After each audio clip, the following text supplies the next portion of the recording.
Good afternoon. Welcome to the July 9th, 2021 version of News from the Front Lines of Business. All right, good afternoon, everybody. News from the front lines. First, we're going to start off as usual with our fun with numbers. And the number that we're looking at that really caught my attention today is this number here, 35 million. So the 35 million is the number of unopened, unprocessed tax returns at the IRS currently. So as of the beginning of this week. So as of July 1st, that's the amount of unopened mail that we're seeing over at the that's yet to be processed. So there still is quite a bit of a backlog. Returns are being slow to be processed. We're definitely seeing the refunds taking a longer time than normal to be processed, and we get a lot of phone calls about that, and that's really why. So you can check out. There's all kind of coverage about this in the news, but it's a variety of reasons. A lot of it has to do with rechecking things, dealing with the stimulus payment, and in addition to the normal amount of workflow that they got, kind of fell behind last year during the COVID shutdown period. So they still have not completely got themselves caught up based on this latest information we have here. So anyway, news from the front. So another week has gone by here, and we've survived, I guess, but some interesting observations and just thoughts that have kind of crossed my desk over this past week is, first of all, we're here in Chalmette. I'm very active in the Chamber of Commerce, and we were able to listen to a presentation by PBF Refinery here in Chalmette. So for you old timers, that's the old, with Chalmette Refining at one time. Prior to that, it was an ExxonMobil plant. Mobile, so it's been had a number of different owners over the years, but now it's currently operated by PBF. And one of the newest developments that's taking place now in the energy industry is this renewable diesel.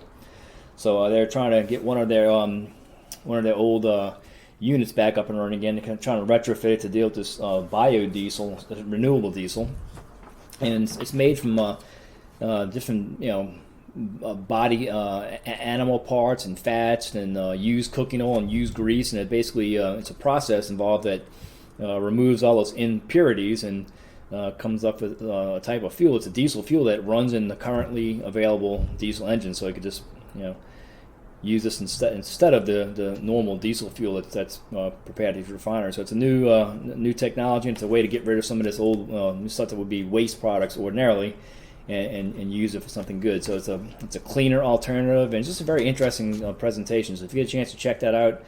If you look at PBF's website there, Chalmette Refining, you'll see more of the details of this plan. But it's a pretty big deal, and they're in the middle of raising some funds and getting some tax credits lined up that will provide some extra incentives, and just a interesting concept of how things are developing here and how these refineries are kind of evolving. So check it out.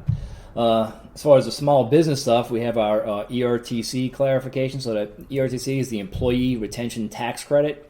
We mentioned it in a few other podcasts, but if you had employees that were working for you during the shutdown period, there's for 2020 and 2021 as a credit, and it's a refundable credit on the 2020 tax year of up to $5,000, and on 2021 up to $7,000 per quarter. So it could be as much as $28,000 for the whole year of 2021.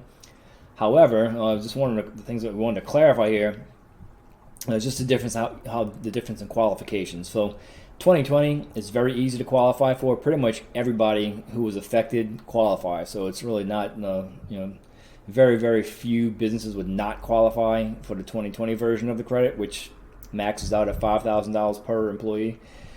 2021, you have to show a decrease in revenue, and it's compared on a quarterly basis. So if you're talking about the first quarter of 2021, you have to compare it to the first quarter of 2019, and you have to show at least a 20% decrease in revenue.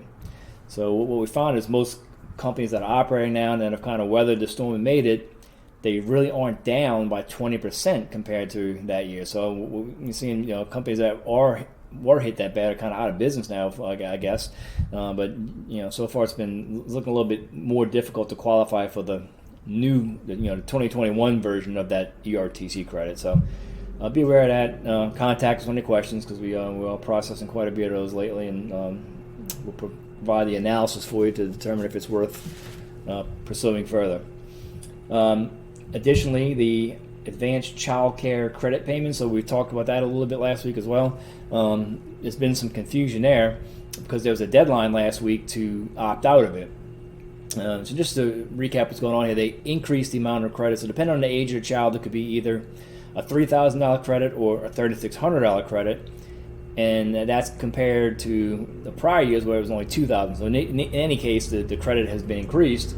But a new change to it is that they're advancing part of the payment. So they're basically taking half of that payment that they're going to give you on next year's tax return and they're advancing it to you this year, which potentially causes all sorts of problems.